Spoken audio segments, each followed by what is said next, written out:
এক ফ্যাসিস্টকে দেশ ছাড়া করেছি, অন্যকে সুযোগ দেওয়ার জন্য নয়, এমন মন্তব্য করেছেন সমন্বয়ক সার্জিস আলম। শ্রীলঙ্কা আবারও রপ্তানিতে শীর্ষে। বিকেলে টাঙ্গাইলের পৌর উদ্যানে গণ অভ্যুত্থানের শহীদ পরিবারের সাথে সাক্ষাৎ করেন তিনি।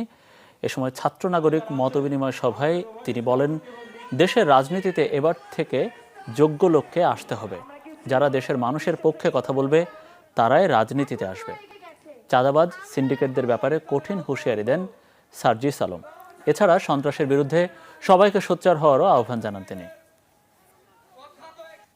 এক ফ্যাসিস্টকে আমরা দেশ ছাড়া করেছি, অন্য ফ্যাসিস্টকে জায়গা ছেড়ে দেওয়ার জন্য নয়।